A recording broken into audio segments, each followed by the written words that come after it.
Across history, the question of God has stood as one of humanity's oldest mirrors.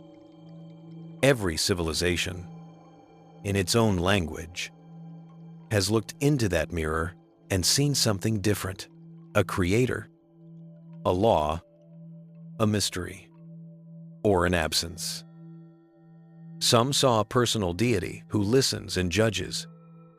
Others saw an impersonal order beyond name. Buddhism, emerging in India 25 centuries ago, entered a world saturated with gods and did something extraordinary. It neither affirmed nor denied them outright. Instead, it changed the very terms of the question. In ancient India, the idea of divinity was not singular. The Vedic hymns praised many deities: Indra, Agni, Varuna, each governing a domain of nature and human fate. The philosophical Upanishads then distilled these forces into Brahman, the infinite ground of being, declaring that the individual self, the Atman, is ultimately identical with that cosmic source. To know I am Brahman was to realize that the divine dwells within. In such a culture, the Buddha's silence about God was not indifference. It was a revolution of focus. When asked metaphysical questions, is the world eternal or not? Is the soul one with the universe? Does the Buddha exist after death? He often remained silent. The Pali Canon calls these undeclared questions. The reason, he said, was that they do not lead to liberation. To speculate about beginnings or creators was like being shot with a poisoned arrow, and refusing treatment until one knew who made the arrow, what wood it came from, and who crafted the feathers. The essential task, he said, is to pull the arrow out. Suffering is the arrow. Practice is the medicine. This silence is not atheism in the modern sense. The Buddha did not deny that divine beings exist. In fact, early Buddhist texts are filled with references to devas, radiant beings inhabiting celestial realms. But these beings, however vast their power or lifespan, are still bound by impermanence and karma. They, too, arise and pass according to conditions.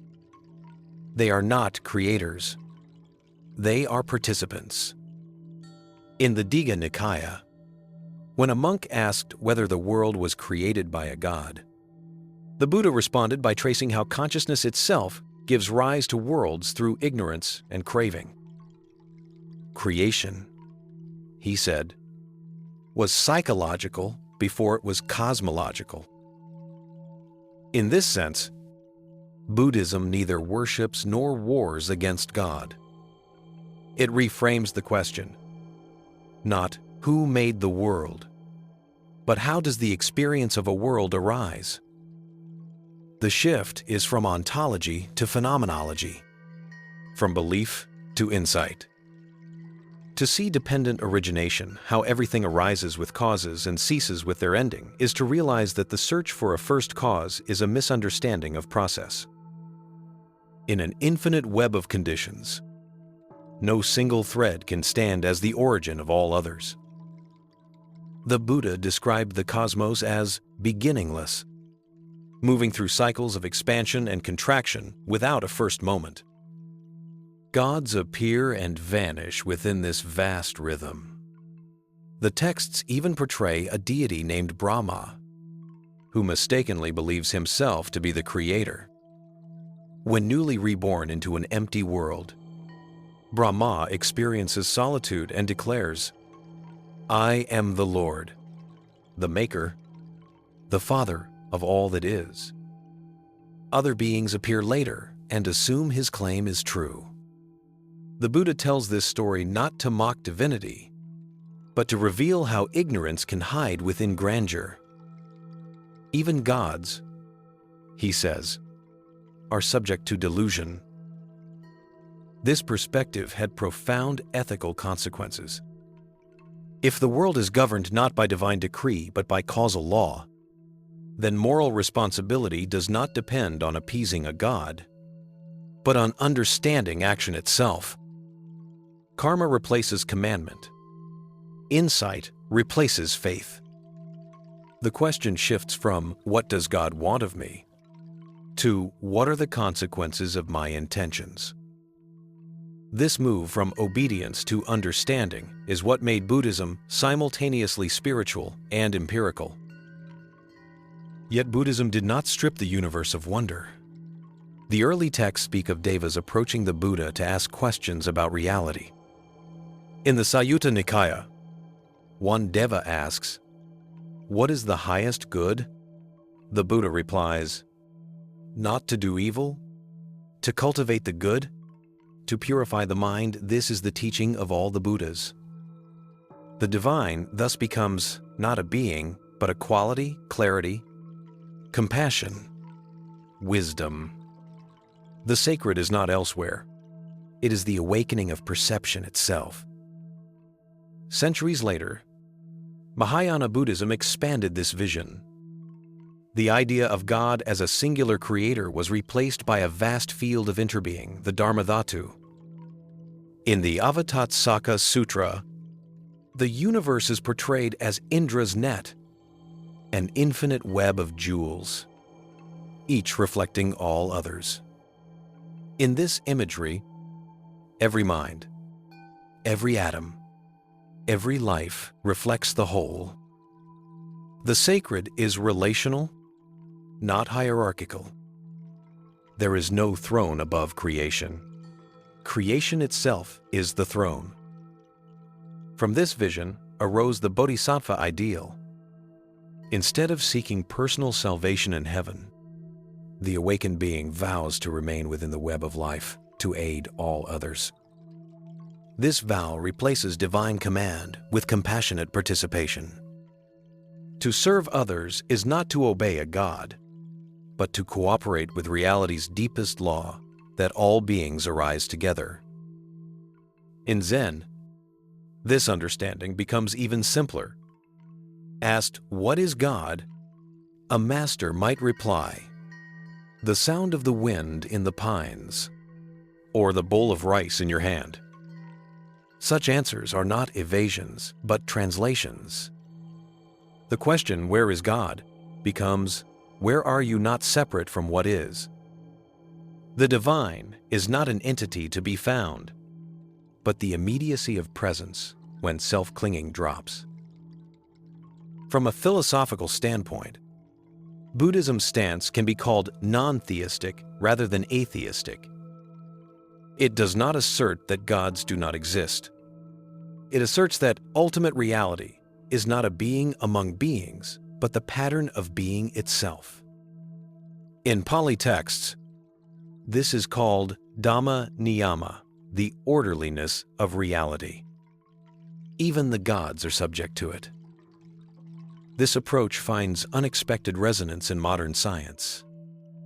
Physicists speak of a universe governed not by personal will, but by consistent principles: gravity, electromagnetism, entropy.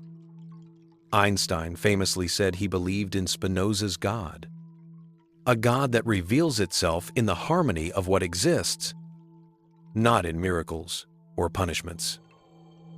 This view echoes the Buddhist reverence for lawfulness, for a cosmos intelligible through cause and condition rather than whim. Quantum theory deepens this parallel. At the subatomic level, particles appear and disappear according to probabilistic rules, with no fixed substance. Observation influences outcomes, but not through divine intention, through relational participation. The observer and the observed are inseparable. This recalls the Buddhist teaching that mind and world arise together. Consciousness is not a detached spectator, but part of the web of conditions that make experience possible. Modern neuroscience, too, has entered this terrain from another angle. Studies of mystical and contemplative experiences show that during deep meditation or prayer, the brain's parietal regions, which map boundaries of self and space, grow quiet. The sense of I and world dissolves. What remains is vastness, presence, unity. The practitioner reports not meeting a God outside, but merging with a reality that includes all things. The brain may provide the instruments, but the experience points beyond the biological music. This convergence between science and contemplation does not reduce the sacred to neurons. It relocates the sacred within the very act of awareness. The Buddha would have said, "Look not for the maker of the world, but for the maker of the idea of the world." When perception clears, the divine is seen as interdependence itself. For Buddhism, the question of God is less about existence and more about attachment. If the belief in God leads to humility, compassion, and ethical living, it is skillful. If it leads to pride, division, or violence, it is unskillful. Truth, in this path, is measured by liberation, not by creed. The Dhammapada puts it simply, by oneself is evil done, by oneself is one defiled, by oneself is evil left undone. Salvation is an internal physics of cause and effect, not a transaction of divine favor. This shift changes how prayer itself is understood. In many Buddhist traditions, prayer is not supplication, but aspiration. One does not beg a god to intervene. One aligns intention with the laws of interdependence. When a devotee chants the name of Amitabha or Avalokiteshvara, the power is not external magic. It is resonance, the mind tuning itself to compassion. In this way, Buddhism offers a bridge between theism and humanism. It recognizes reverence, awe, and gratitude as essential human capacities, yet grounds them in understanding rather than fear. The cosmos is sacred, not because it was created for us, but because it allows awareness to arise at all. The wonder lies in participation, not possession. If we compare this with Western thought, there are unexpected harmonies. Spinoza's God, synonymous with nature, echoes the Buddhist sense of lawfulness without personality. Process philosophy, from Whitehead onward, views reality as becoming rather than being. In such views, divinity is not a sculptor outside the marble. It is the carving itself. Every change is creative. Every relation is sacred. Even in modern cosmology, the story of the universe sounds less like command and more like unfolding. From the quantum foam to galaxies, from stars to consciousness, complexity emerges through interaction. There is no single hand behind it, but there is pattern, intelligibility, and astonishing coherence. For a Buddhist, this coherence is Dharma, the fabric of lawful becoming. Ethically, this worldview carries profound consequences.